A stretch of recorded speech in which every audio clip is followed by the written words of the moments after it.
Hey folks, you're listening to episode 32 of the Deeply Devoted Podcast, a ministry of the E-Free Church of Bemidji, Minnesota. My name is Eric Nygren. I'm one of the pastors on staff here at E-Free Bemidji, and our church is blessed to have a number of people here who regularly use their musical gifts to glorify God and to serve our church family in worship. And so today on the podcast, my guests in the Deeply Devoted Podcast studio are Judy Emery and Tracy Parthun, two of the members of our church's Handbell Choir. And we are going to get to know these two a little bit and this aspect of our church's music ministry. So without further ado, let's get into it. Judy and Tracy, welcome to the podcast. Thank you. Thank you. All right. I didn't have to twist arms too much to get you guys to just record. Just a little bit. Yeah. Hopefully it wasn't too uncomfortable, not too painful. But I think this is going to be a lot of fun. I've been looking forward to doing this, and I think this is really going to bless a lot of our church family to give them a little behind the scenes of this ministry. So I'm really thankful for your willingness to join me today. We're going to talk about handbells, but before we talk about handbells, I wonder if you two would mind just taking a second, introduce yourself a little bit, let our listeners know a bit about who you are, and maybe just a brief snippet of your history here at E-Free Bemidji. Well, I'm Judy Emery, and I started attending this church back in 1979 with my boyfriend, Gardell. and we were married less than a year after that, and we've attended ever since. So it's been a long time. Okay, we don't have to do the math. 46 years, something like that. Okay. So the boyfriend worked out. The boyfriend worked out very well. Yep. And we came here because his parents were going here, and his parents were Don and Mabel Emery, and they were very involved in the church at that point. So that's how we started coming here. Okay, great. And I'm Tracy Parthun, and my husband Chris and I have been attending here since 1985. So that was the year our second daughter Anna was born, and we already had Laura. She was born in 84. So the kids, and then subsequently additional children that have grown up in the church here since 85, and now our Laura and her family and our grandchildren are attending church. So it's just really been a blessing to be involved with a congregation and the people in the church for that many years. It's fun to have a history. Yeah. A lot of musical blood in that family there. Oh, yeah. Sorry, Anna and Laura, for revealing your ages there on the podcast. Oh, yeah. But hopefully... I didn't think of that. No, great to have both of you as part of the church, and just in my time here, getting to know you and your family, and just the different ways that you all serve here, not only in music ministry, but in so many different ways. Judy, I want to start with you. I want to ask, when did you become interested in music in general, and then even in a worship setting? I have probably always been interested in music. In second grade, my church children's choir director told my folks that they should get me a piano, that I was on the one at church all the time, and she thought that would be good for me. So they got me a piano when I was 8 years old. And I took lessons the next 12 years. So I have a deep understanding of music, how music theory works and all of that. I married Gardell, and his parents were very musical. Don used to be a pastor, and he would get up and he would lead all the hymns and sing along, and Don and Mabel and Dick and Ruth Norvold had a quartet, and they would sing every so often together. Mabel was a church organist and church pianist, and so all the Emery kids knew every verse to every hymn. They sang them a lot, and they sang them loud. and so being part of that family, it was very easy for me to learn all these old hymns and many of the verses and learn to love them. Yeah. So I can attest to the fact that the Emerys like to sing them loud, Yeah. because especially if I sit in front of Gardell ever in church, Yes. I can hear him. I don't even have to be sitting in front of him. I can be on the other side of the room, Right. and I can hear Gardell's voice. So yeah. Similarly, Tracy, as I mentioned, you've got a lot of musical talent in your family, both vocal and instrumental. Tracy, has music always been a part of your household? Yes, it really has. My parents really stressed music, us to be musically involved, my siblings and myself. My dad played flute and piccolo in the Navy band, even when he was in the Navy, and my mom played accordion of all things Wow. too. And so they knew that music was really an important part of our life. It should be an important part of our lives, and so I played oboe and at that time we started playing instruments in fourth grade, and then my sister played piano, and my brother played saxophone.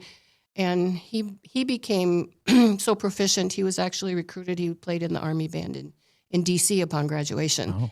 So I grew up in the Lutheran church, so I learned a lot of the liturgical songs Sure. too. I was in children's choir in the Lutheran church too, the cherub choir, and then the regular children's choir, and then so it's always been an important part. One fun memory I have is my dad loved Sousa marches. And he would put a Sousa march on nice and loud, and he'd pretend to be the drum major, and all of us kids would be marching along behind him through the house. So, yeah, it was a real important part of my upbringing, too. Well, and it just illustrates, I think, for so many of us, of starting in music at a very early age. And I really appreciate that at our church that, on occasion we'll have some of our younger people, whether it's strings or we've got some younger members of the Handbell Choir sometimes, or we've had some younger members in the choir, and just involving young people in music. I took piano lessons as a kid. I wish I would have continued with it. I'm like most kids, it gets to the point where it's not cool anymore and you want to do something else. But yeah, what a good foundation there.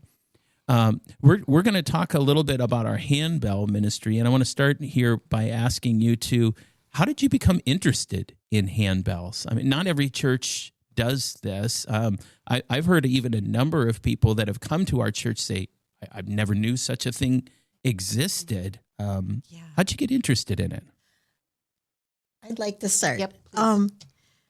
Around 1987, I went to a summer recital here in town at the Presbyterian Church, and they had a handbell choir. And I sat there just in awe. It was like the craziest thing I had ever seen. It didn't make any sense to me, even with all my musical background. And it was like, how on earth does that work? Because it was so beautiful. And it was so fun to listen to. And after the recital, I went right up to the director and I introduced myself to her and said, I don't even go to this church, but is there a way that I can join this choir? And can you teach me how to play this? Yeah. And she instantly said yes. And the other handbell choir members just totally agreed. And so I was in. And I played with them for about 4 months and learned a bunch of stuff from them. And then I was kind of satiated and satisfied. And by then it was just after Christmas. And so I stopped at that point. So that's where I got my first. That was your taste of it. introduction. That was Okay. it. Yeah. Great. Like Judy, I really had no idea what handbells were, but I was always intrigued by anything different musically. So the first time I ever heard handbells was at a Christmas concert at the Covenant Church, and Jenny Ahrens had her own. She owned her own set of handbells. Hmm. And she played a concert there with Lois Simonson, as accompanied her in several songs. And I was just also, like Judy, in awe of, number one, how one person can play so many bells, but just the sound of the bells and just how, I guess, heavenly, or Yes. that the That's a special great word for it. Yeah. quality that they have, and how challenging it must be to play them too. And so I was very, very intrigued, but I did not approach Jenny. I just enjoyed the concert. Just from a distance Yes, and took it in. right. Yeah. I had this wasn't my introduction to handbells. My mother-in-law, my wife's mom, plays in a handbell choir in her church, and so when we started dating a million years ago, and I would go to church with her every once in a while. Her mom, there'd be a bells Sunday, and her mom would play, especially around the holidays and things like Yes. that. But they'd play throughout the year, and I even remember back then of just watching. Because it's a spectator sport as much as it is. It's amazing listening. to watch. Yes, it is. And I think, I don't know about anybody else, but there's that part of you that says, well, that can't be too hard. You're just ringing. And then you watch it and you think, no, that's hard. Keeping in time and knowing when to do it. So we'll talk a little bit about some of that there. But what is that learning curve to play? So, I mean, Judy, as you're talking about, can I join? What was that learning curve like? I thought I could read music quite well. I thought I could sight read That's music. a good start. I can do this. And yet handbells is totally different. Handbells is, unless you're doing a solo piece where you're in charge of all the bells, you're in charge of like 3 bells in a whole piece. And so instead of reading music, you're only reading 3 notes. And it's very hard to change your brain so that you aren't reading the whole piece. You're not following every note. You are following these notes. And if there's, 3 measures, 4 measures in between, you're counting diligently, waiting for your next time. If you think of, I left something in the oven, or I got to make that phone call, those notes come and go and you totally miss them. Yeah. And the older I am, now that I'm back to playing again as opposed to conducting, it's harder for me now. It's a lot harder. It's I don't know if my concentration is less or what, but it's not easy anymore. Okay. Yeah. So it is as hard as it looks. It kind of is. The more you do it, the better it is. Okay. And it's a unique kind of instrument because, as Judy said, you're responsible for your notes, but you're also depending on your neighbor on either side and everyone to join together and be cohesive in how they're ringing. So sometimes your part, you're ringing it, but maybe one rehearsal, your bell buddy on your stand isn't there. And you find that, I'm waiting for them to play that note so I can, and you can't do that. And it throws everything off. Yeah. So you need ringers that are really committed to showing up every week. Yeah. I suppose it'd be like if you were in a play and you're waiting for the other actor to give their line, and I know I say my line after this person's line, and if they're not there or they miss their cue. And then you better know what you're doing. You have to just be real diligent, like Judy said, and just really concentrate on your own part. But still, it's like, oh my gosh, I want to hear that other note in the melody that leads into mine, or whatever. Yeah. Fascinating. Okay. Well, our other churches have handbell choirs, but ours has some unique history to it, which I think is really important for us as a church to understand this. I don't know how many people have noticed, but when you watch the handbell choir play a piece, right in the front, whether it's 1 table, 2 tables, it's nicely laid out, and then there's this really nice black color banner, right in the front, and it says Ring Jubilant Praise, which is a beautiful name in itself. It is. But other people might not know there's a lot more to it. There's a lot of history behind that. Would you two mind just giving us a little of the history behind our Handbell Choir, how it came to be, and even how that name came to be. Start? Okay. Back in 1994, our fifth child was born to us, Rebecca Jean Parthun, and she was a joy. She was a little redheaded girl, so of course our daughter Anna was just so tickled to have a sister with red hair just like her too. It became evident about when she was growing at about 5 to 6 months of age that she wasn't developing, physically developing as she should be. So we brought her to a clinic that was held here at church for screening for different issues with kids. And we were told that we were correct. She wasn't developing as she should be. And they referred us down to Children's Hospital, University of Minnesota Children's Hospital in Minneapolis for further evaluation. And we took her down there and found out that she was diagnosed with a neuromuscular disease called spinal muscular atrophy. And she had the most severe form, and it was named Werdnig-Hoffman's disease after the scientists, the doctors that discovered it.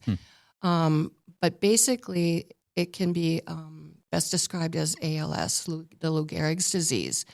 So the children that were diagnosed with this disease normally didn't live past 2 years of age. And it's a muscle wasting disease, so that eventually she started losing use of her arms and her legs, and the message going from her brain to her extremities were not firing correctly. So the muscles started to atrophy, and she became weaker. And eventually it affected the muscles that helped her breathe in her lungs too, and inflate her lungs. And so that's usually how the children dies from respiratory failure. And so she lived to be 17 months, and so she passed away. She was born in September, and then she passed away 17 months later in February of 1996. But through her whole short life, we just noticed that she had a love for music. Yeah. She came to every one of our choir practices at that time. We brought the kids along. The others would play in the nursery. She was in her car seat with us in practice. And there was times when she would sing with us. All of a sudden, she'd let out this sweet little cheer to help us keep going. Her eyes would just light up too when the piano played, when we sang. And I don't know if part of that was I just remembered though too that I was in the choir while I was pregnant with her too, and I remember the night before she was born, I actually asked for prayer. I think I might be in labor here. Would you please pray for us? And then she was born the next day. But so she grew up with that music, me going to choir and all that too. So on her death, we just wanted to do something to remember her, to memorialize her, something musical. And so that she passed in February, and that just, like I mentioned before, that previous Christmas, I heard this handbell group at the Covenant Church with Jenny Ahrens. And I thought, oh, that would just be so awesome. I wonder if we could donate a beginning handbell choir here to the church. So Chris and I went and talked to Pastor Fred at the time, and we presented that idea to him, and he sort of cautiously said, well, I think it's a wonderful idea, but I'm just a little hesitant that if you would, bless the church with this instrument, this unique instrument, I would just worry that it would just sit in a closet and not be used, type of thing. And I said, well, we were sort of talking to some people and feeling some people out. I thought, I think we've got a core group who might really be interested in playing. And then we approached Judy about directing, because we knew she had rung in the Handbell Choir at First Presbyterian. But that was 5 years before, and that was 4 months. Yeah. But you were the expert by then. And I was actually the expert yeah. in the church. Yeah. I had also been a music major for 2.5 years, and I got as far as choral conducting and realized that I could not continue my major because music was very personal to me, and I could not express it in front of people. I knew I had to give a public recital in order to get a degree. Oh, boy.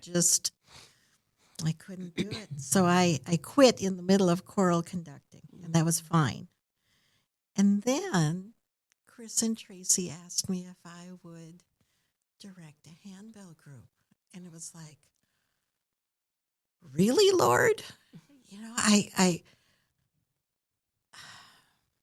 and yet I love the Parthuns, all of them. And I loved Rebecca. And Gardell and I prayed, and I talked with God a lot and thought, I'll try it. And so we started, and everybody that was in that little group was just, they weren't criticizing anything I did or anything I said, and whatever I would suggest, they would do it. And we kind of all learned together how to make this into a handbell choir. And Judy never had to face the audience. She And I had her didn't back have to to face the audience. anybody. Yeah. I could keep I could just face the handbell group that I trusted with my heart so much. Yeah. And I directed for 23 years. That's a big commitment. Yes. Definitely. It's a long time. Yes. Yeah. Yeah. And your reference and your question specifically, Pastor Eric, to the banner that's there. Yeah. I was trying to remember exactly when we got it. Chris was so helpful in getting some of the dates with us too. It was actually in 2021. We'd always been referred to as the Free Church Handbell Choir, and that was fine, and it was, sort of generic. But we thought we wanted to make this a little bit more special and in Rebecca's memory. And so her initials was RJB, was Rebecca Jean Parthun. And so we thought, well, let's somehow incorporate her initials into the name of the handbell choir. So that's why we chose Ring Jubilant Praise to represent her initials, the initials of her name. That's neat. Yeah. What a neat history there. And so there's a segment of our church family that lived through that.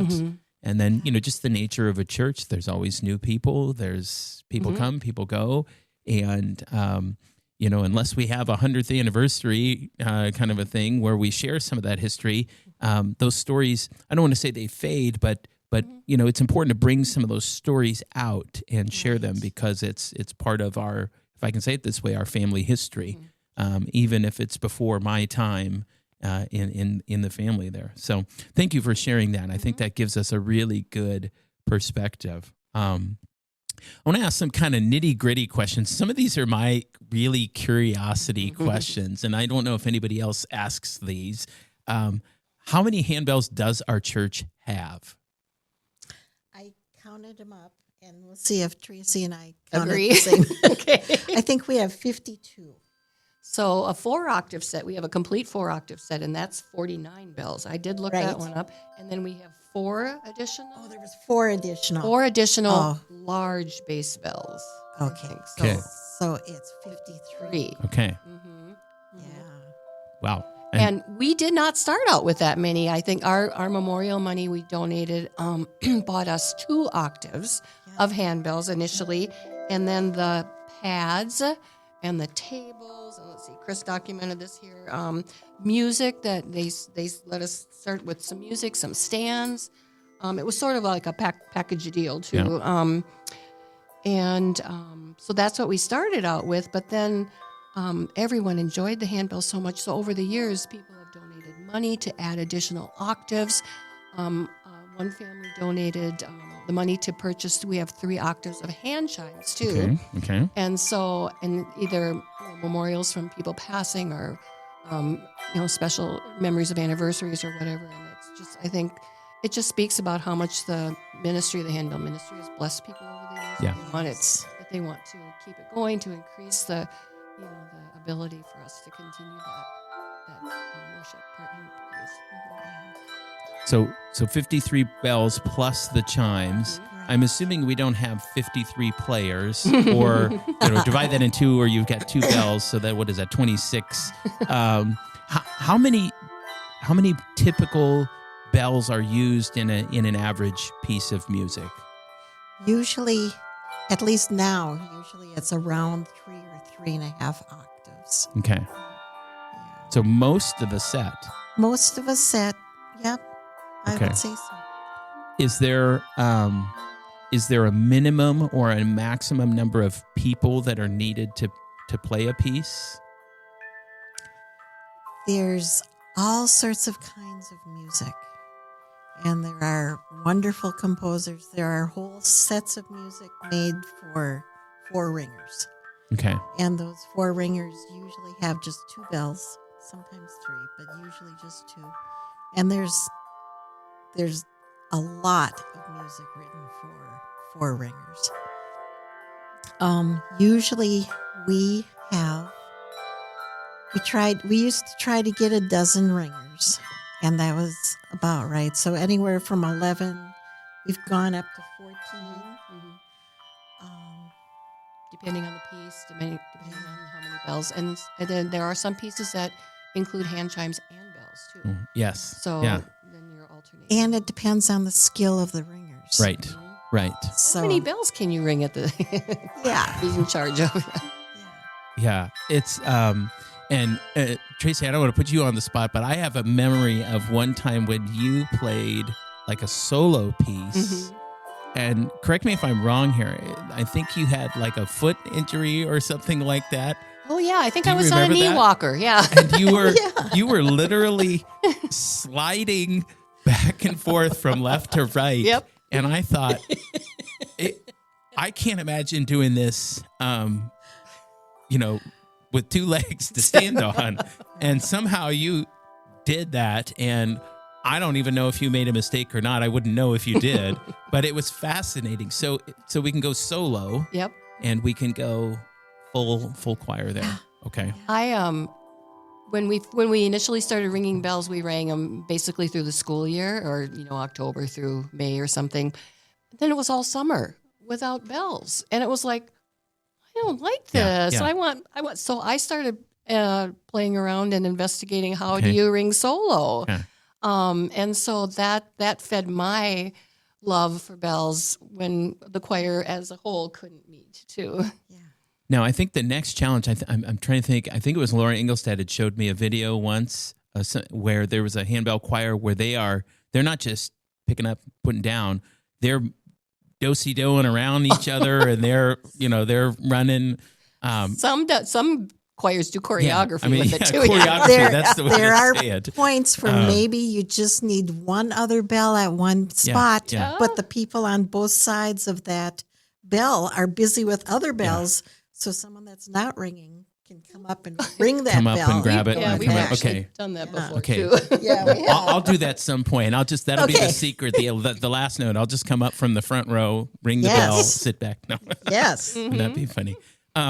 So with that, is there a trick to how you hold? Again, you look at it, you go, how hard can this be? But I think there's a trick to it, right? How would you coach somebody in learning how to ring? There is a technique too. So, and usually if we have a beginning ringer coming that wants to ring and participate in handbells, we'll usually meet with them ahead of time. Or like, it wasn't this past summer, but the summer before, we offered a little workshop called Taste of Handbells Right. I remember for that, people yeah. that had never rung handbells and wanted to learn and just try it with no commitments and just see what it was really like. Yeah. So yes, there's a proper way to hold the handbell. There's a proper way that you move your arm in sort of a football shape, a watermelon shape and then when you get the farthest away, your little flick of your wrist, and that makes the striker hit the casing of the bell, and then it resounds as you bring it back to you, and then you damp it by putting it against your shoulder usually. Okay. The big bells, when they're rung, the guys will damp them on their Yeah. middle. Anywhere. Anywhere to just stop the sound? Yeah. Okay. Stop the sound too. And there's so many different techniques to do with handbells too. So we won't overwhelm a new ringer with a lot of them, Right. but we'll just sort of, demonstrate, let them try. play some very simple pieces. Lots of times when after they've done it, the bug bites them and it's like, oh, I want to learn more. And Right. we got a few of our people recently in the choir from that Taste of Handbells. Yeah, I think we should do that again sometime. Yeah. I think that was a great idea to do that. Yeah, kind of a no strings attached. Just come, try it, and see what you think there.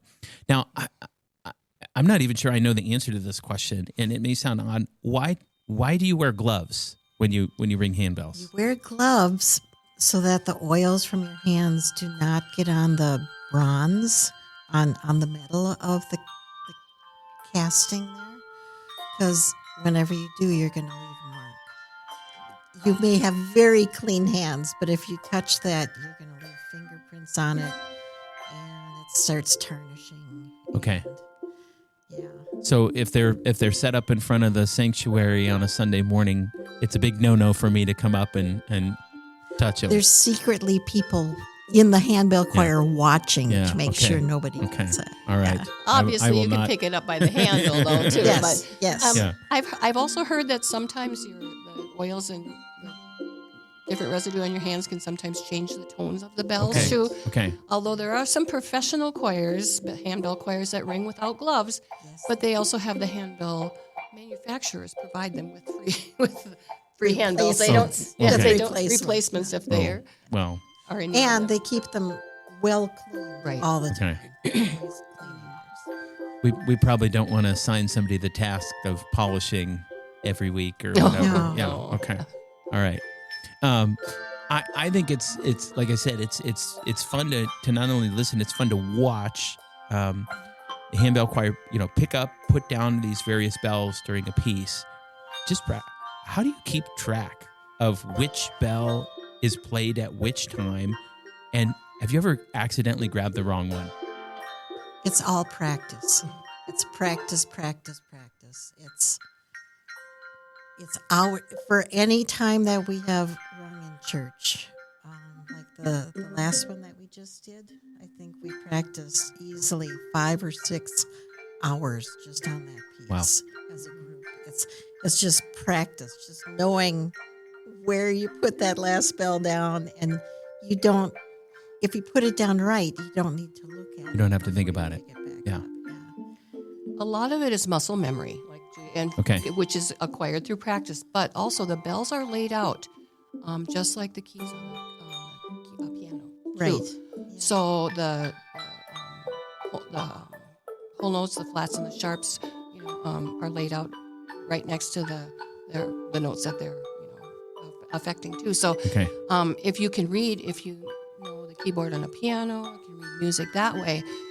That helps, but the trick is to put it back down in the same place. Putting it in the same. Okay, so you're not necessarily looking down in a millisecond and saying, "Okay, that's the B flat bell. I'm going to pick it up." You just know left hand, right hand. In theory, it's always a good thing to glance if you can. Right, definitely. But I've seen where one of you puts it down and the person to your right grabs with their left hand the one you just set down, and you overlap too sometimes. Sometimes you share bells. Yeah, that's fascinating to me. Sometimes they they ring cross clef too, and that's an extra challenge too. Yeah. Yeah, or what do you call it? Yeah, when you're holding two in hand and you're going... Two in hand, or Shelley ringing, or two in hand. Yeah. And it's not everybody that can do that. Right. And you can usually, it's just little bells that do it, because you need large hands to be able to. So our guys aren't going to hold two bells in one hand. Well, yeah, right. These you can't. You need two hands for some of these. Get up to the challenge. Right. Yeah, they're like 7 pounds each. Yeah. I'd like to see Chris and Gardell do that with 2 each. I have seen people ring 3 in a hand. The really tiny ones. And the way that a bell is put together, inside there's a line near the top, and it's called the strike point, and that's where the clapper has to strike. Okay. And so for the optimum sound. Yep. So if you have a couple of bells in your hand, you want those strike points going different directions so that you can just tip your hand. And the clapper will just go in that direction and ring separate tones for you. Mm-hmm. are used to it if you have enough with a little comfort practice. with Yeah. it. Okay. Yes. Okay. Yeah. Okay. So walk us through what a typical Tuesday practice looks like, and even how do you go from the very beginning? Okay, we've picked this piece to what we hear on Sunday morning. Normally, when Judy was directing, she would usually select the pieces too, and sometimes you'd ask opinions of some of us that had been in the choir for a while. And now that she's not directing anymore, Laura and I have sort of been analyzing different pieces. And it has been mentioned previously, is you really have to take into account the ringers that you have. Okay. How adept are they? How long have they been ringing? How comfortable are they going to feel? Do you assign one or two bells? Can you assign more bells? Certain people have a specialty in the higher bells and can ring two in hand or four, that. And then do we want to incorporate the large bass bells? Do we have, the manpower down there or woman power too? Just, so all of those things have to be taken into effect. And so that's another thing Judy mentioned in a handbell choir. Commitment is so important because, if you say, I'm going to be available to ring this piece in March or whatever, and so then that piece is picked depending on, that number of ringers. And so it really, that comes into account too, but also the ability of each of the ringers too. Okay. And so then the first night we call mark our music. And there's so many different ways to mark your music. It looks like just a regular score, like a piano Just score a piece of with sheet music. Sheet music Okay. with treble and then bass clef. Some people do not mark their music at all. And you will get a bell assignment based on the clef, and so you know which 2-3 bells that you're going to be ringing. And so some people don't mark their music. Some people mark their music by circling with a pencil. Some mark their music by writing the note of the name of the note underneath the note. Some Okay. people use, a lot of our choir members use highlighters, and they'll pick a blue highlighter for the note G and a orange highlighter for the note A. And so they go through the music and they highlight all the G's with blue and all the A's with, did I say orange? Yeah. And so that takes up and usually there's 2 people per stand that share a piece of music. Okay. So then the 2 people will mark their music, and then we usually give it a try too. We reread the music, we sight read the music. And it's really great if we can get all the way through it. Sometimes we have to stop and analyze. Sometimes you can't recognize what the piece is. Initially. Yeah, I suppose if you It's know just the a melody mess. of the song, it's a little easier to know. But you aren't in charge of all of those notes of the melody. You're in charge of this note and this note. And so to make it into a piece of music Depending is on your really other team fun to members. see. Yeah. Wow. Yeah, so it's fun on a Tuesday. I'll, toward the end of the day, I'll come out of the office and handbell choirs setting up tables and things like that. Or sometimes I'll cut through and you're already starting to, and I got to admit, half the time I'm hearing you all laugh, or it seems like you're having a good old time and not just trudging through a piece of music on a Tuesday night. So we select music and then we mark it. And then on a practice night, we take out all of the gear out of that closet. Yeah. The tables and the pads and the stands and the music and the markers and the gloves and the mallets and all of the bells and all of the chimes.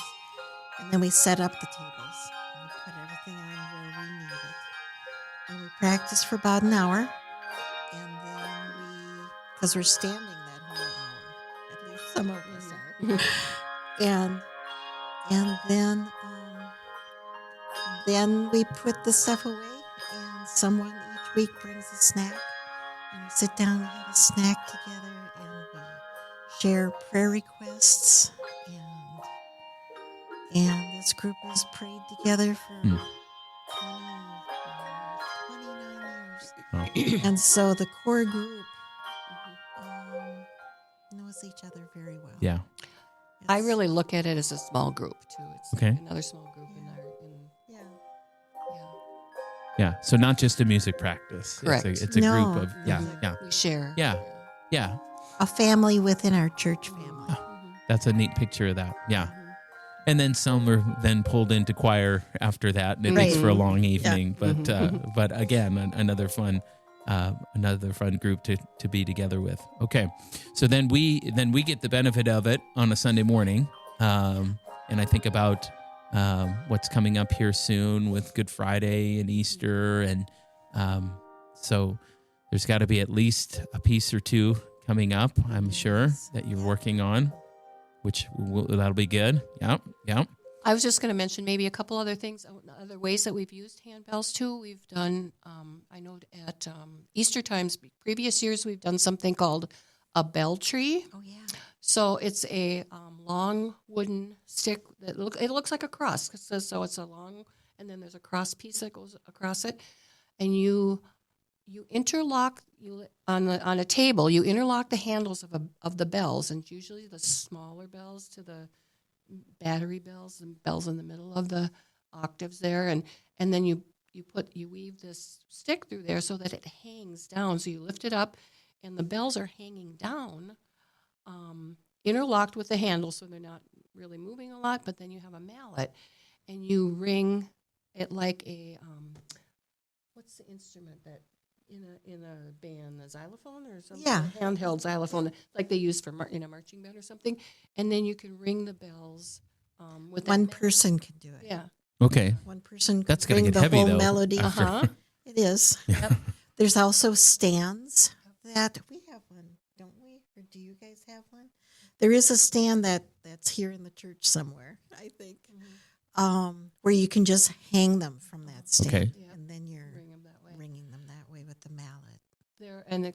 I think there were a couple times that we did two bell trees, one in each of the choir. Yeah. And it was like for Christ the Lord is risen today or something. And it was just adds this amazing Descant on the top. The high bells, and that's been really fun. I would maybe just like to mention we've also rung pieces with other instruments too. There's been a lot of variety too. We've done it with flute and guitar and oboe, and I'm trying to think.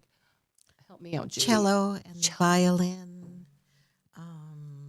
We've used finger cymbals. Percussive instruments, and we've all even one time had a whole big set of cymbals too. There's a big ending to that piece, and we just needed a cymbal at the end. So, yep, we added that one in. That wasn't in the music. No.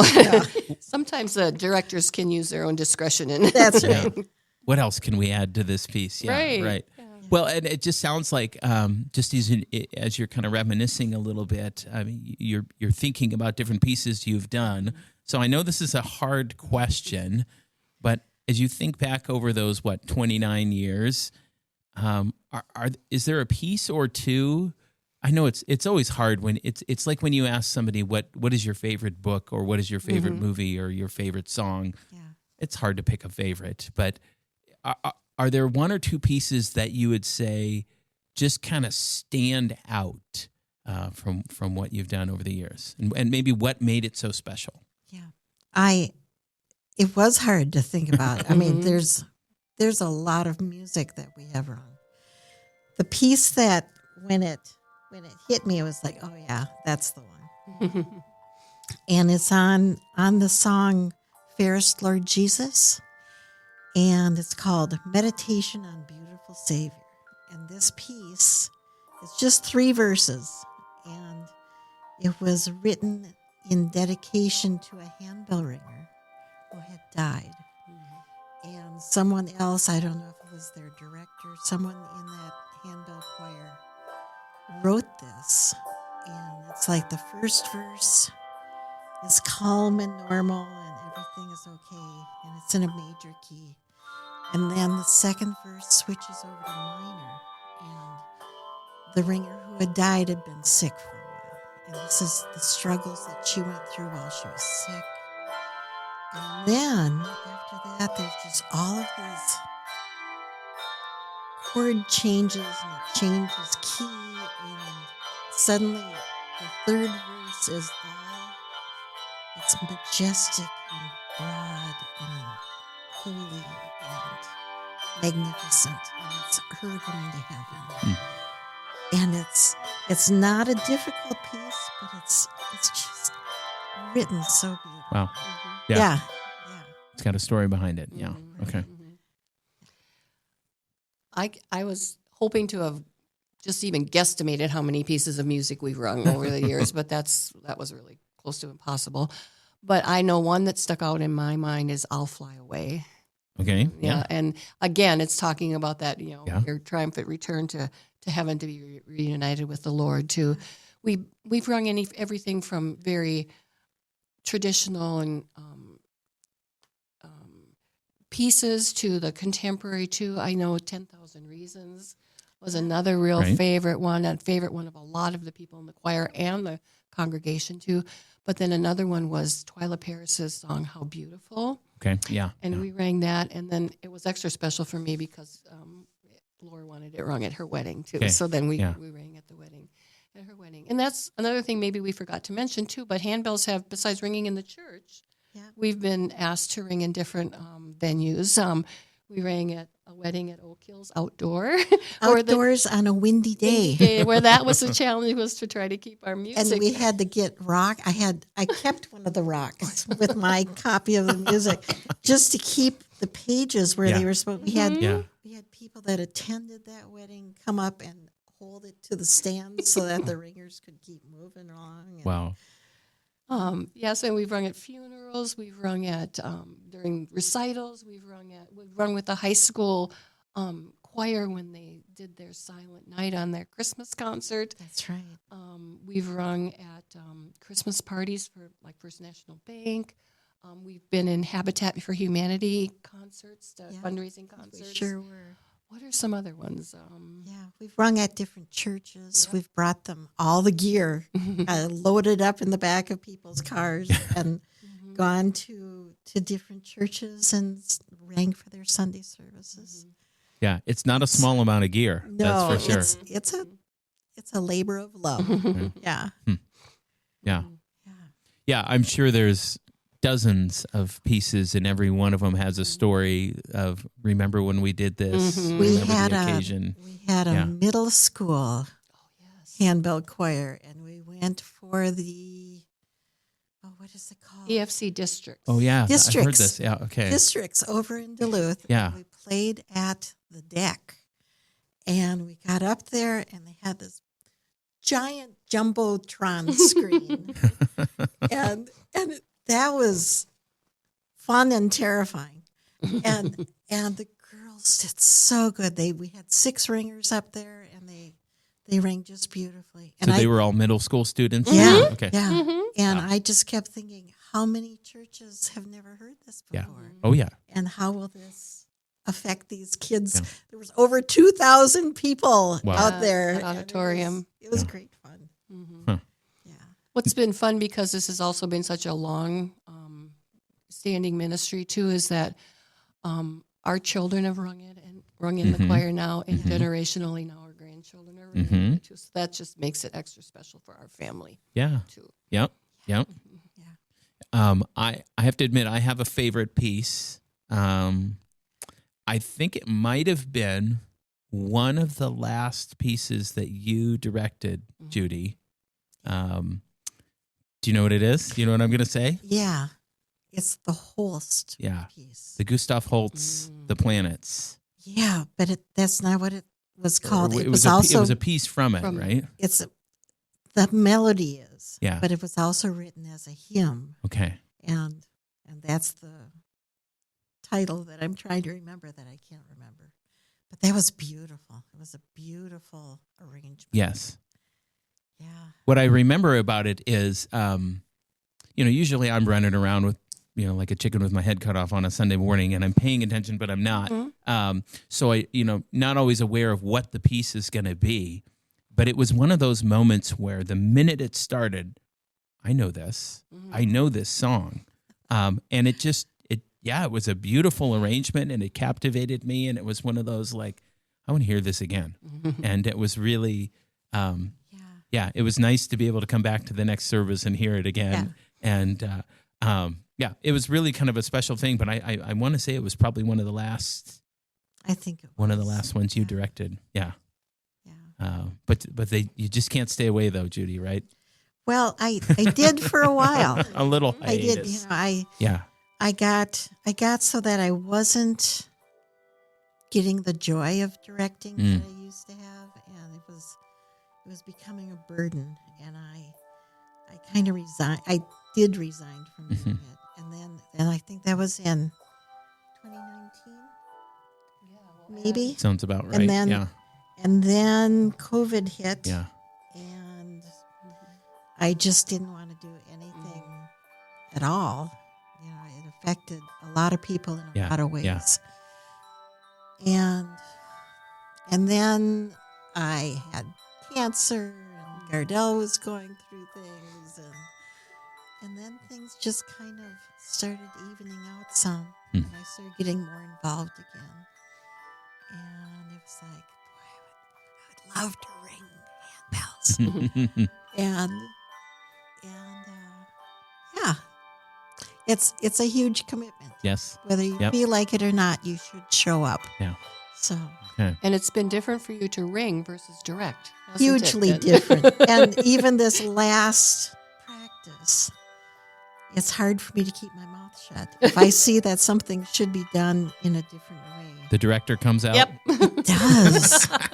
But you apologized afterwards. And last year, it's like, no, this is not what I'm here for. No. Just a suggestion. So, right. Yeah. Okay. Right. Yeah.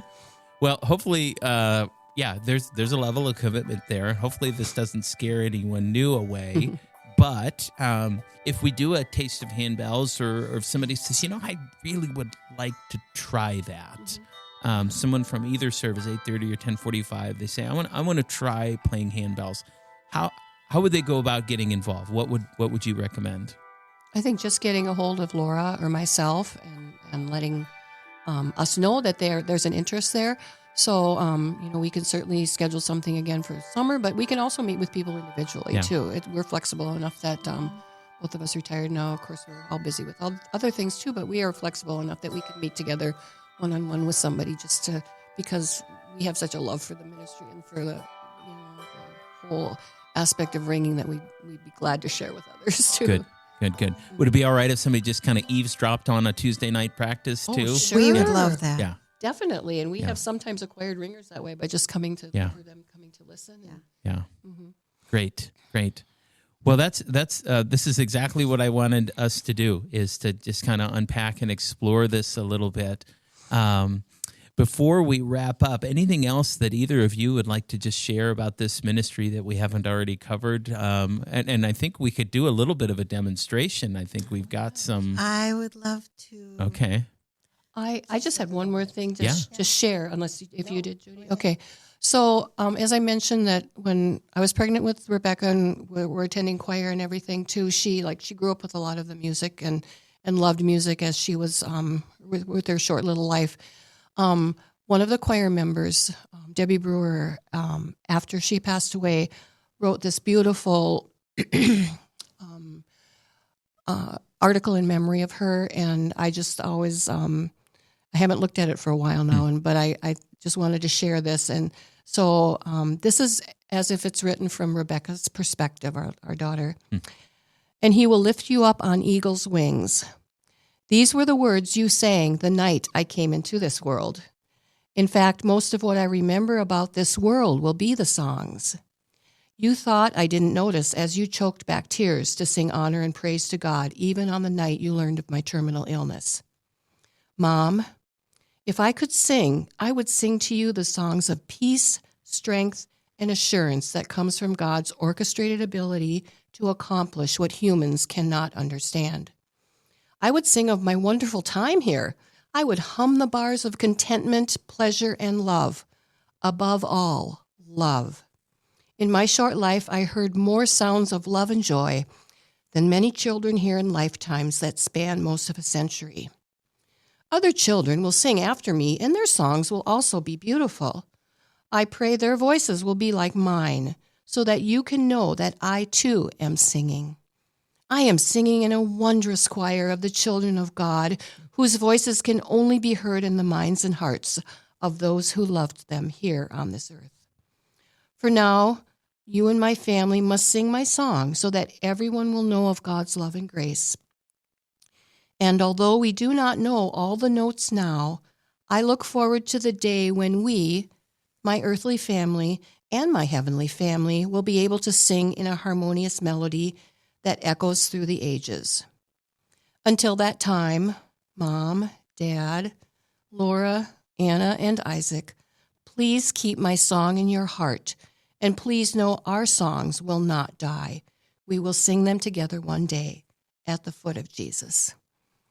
And I guess I just think of the handbell ministry continuing on that song that is referred to there too. Wow.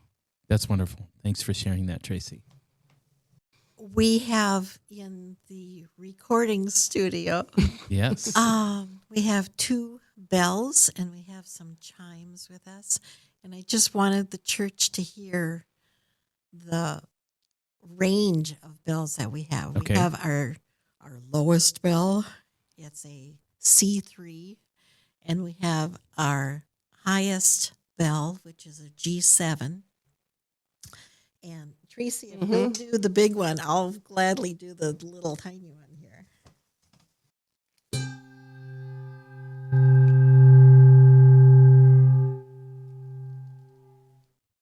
But it would go on for a long time. It would go on for a long time. Here's the littlest bell that we have. Okay.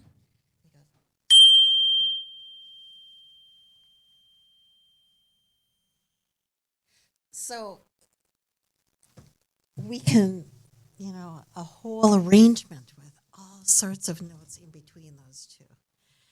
And we bought the bass bell because it just adds It such adds that depth bottom end. to everything. Yeah. Yeah. And our littlest bells we call the twinkly bells, and they're so much easier to use. And these are the ones that you can do a couple in a hand. Okay. And then we also brought down some chimes. Chimes are a nice option if you don't have the handbells are expensive too, and the like one of those big bells is $1,500 or something like that a piece, All by itself. And so they are expensive. But the hand chimes are like a tubular piece of metal with a clapper on the outside of it, where the clapper on a handbell is on the inside of it. They're a little bit more inexpensive. It's almost like a tuning fork. Yeah. Okay. Yeah, That makes sense. And they can be, you can do songs with just hand chimes, and for a lot less expensive expenses. So. Yeah. So should we do it together? Let's do it apart first. Okay.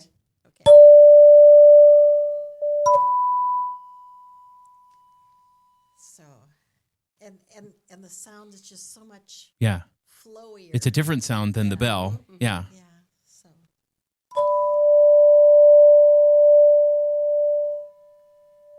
One thing that's really unique about a handbell too is, and we usually introduce this with the new people that we talk to about handbells, is when you ring a bell, you want the bell to be facing upright because the sound emanates out of the side of the bell, not out of the Not out of the mouth. Okay, so it's not like a speaker. Correct. Yeah.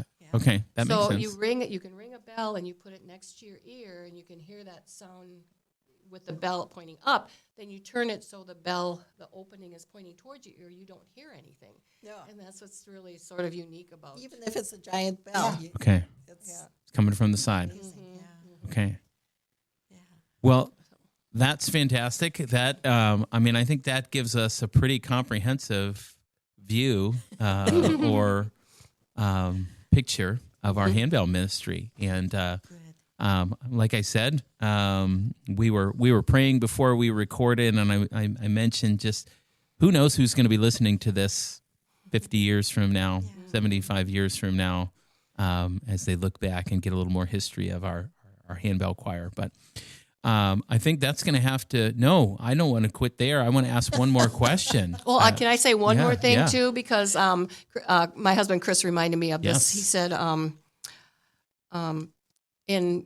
especially when Pastor Fred and Berta came back for our 100th anniversary, they were talking, and he said Pastor Fred has just marveled over the continued use of the handbells in the church's celebration to our God and Redeemer, and how they've enhanced the worship experience of so many attendees and visitors. So, I mean, they didn't get put away in a closet, and forgotten about too. Right. So that's really been a joy to experience that too. And I would imagine thousands of people have heard these handbells over the years. Yeah. That's what a neat ministry. What a neat opportunity there to worship through, just a unique and special way of making music together. Right. Yeah. Well, at the end of every one of my podcast episodes here, I like to ask one last question, and it isn't necessarily related to handbells. Maybe it is. But you know that here at our church, we talk about becoming deeply devoted followers of Jesus together. And I ask the two of you, what is one thing that you have been blessed by lately that is deepening your devotion to Jesus? This is Judy. I joined a Bible study fellowship for the first time. And this is a group, it's a women's Bible study that's gone on for years and years and years. And I've gotten to a point where I don't like to drive at night. And so I was wondering if there was a way to do it during the day. And they have online Bible studies. And so I join it, and every Monday evening, actually every Monday night, at home in my computer room, I join this group of women online. We have a Zoom meeting together. Mm-hmm. And I know we are discussing the book of Revelation. And this group is from somewhere on the East Coast, and me, and there's people in California and Washington State, just all over, all at the same time. And we have become dear friends through Christ.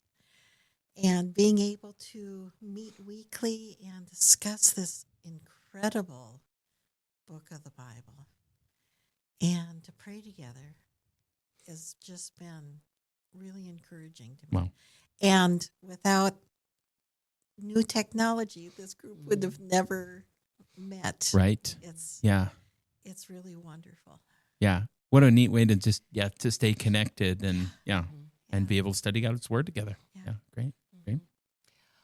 Oh, I think mine does relate to handbells and and just music in general too, is because I think especially when COVID hit too, and we weren't able to meet corporately to worship, and we did the best we could with the limitations that we had. But I just think that I feel that music blessed me during that time. Music has blessed me when I've been grieving, when I've been rejoicing, when I've been challenged by life in general, and there's always some piece of music that comes along that speaks to me, whether it's through choral music or instrumental music or handbell music. But also I think, and I've just felt a growth through the interactions of music in my life. And then also I think the challenge of ringing in handbells without a director too, that's really pushed us to some extremes too, and we have just vowed to work together and just to try to overcome those challenges, and I've just rejoiced in the fact that we've been able to do that even, and then also just to see the growth in the people that have contributed over the years in the handbells especially too, but also vocal choir, but just that the way that music can minister in whatever you're going through in every day. Wonderful. Well, this has been good. I'm so glad that the two of you agreed to come in and record, and it'll be fun to hear what folks think about this. And who knows, maybe you'll have a line out the door of new ringers that want to show up on a Tuesday night. And really fun. And you're going to need all 53 bells on a Sunday morning. And plus chimes. Awesome. Wouldn't that be amazing? Yeah. Well, we just need more tables then, Yeah. right? Yeah. Well, that is going to do it for this episode of the Deeply Devoted podcast. To our listeners, you can tune in next week after this one posts to look forward to Good Friday and Easter Sunday. We're going to explore the topic of the resurrection with a very special guest. And then in 2 weeks, we're going to be returning to our podcast read-along through the book Mere Christianity by C.S. Lewis. We're going to be exploring the second half of Book 3 on Christian behavior. But again, my thanks to Judy and Tracy, and thanks for joining me again today on this episode. Folks, we'll be back next Tuesday with another episode, and until then, have a great week, and thanks for listening.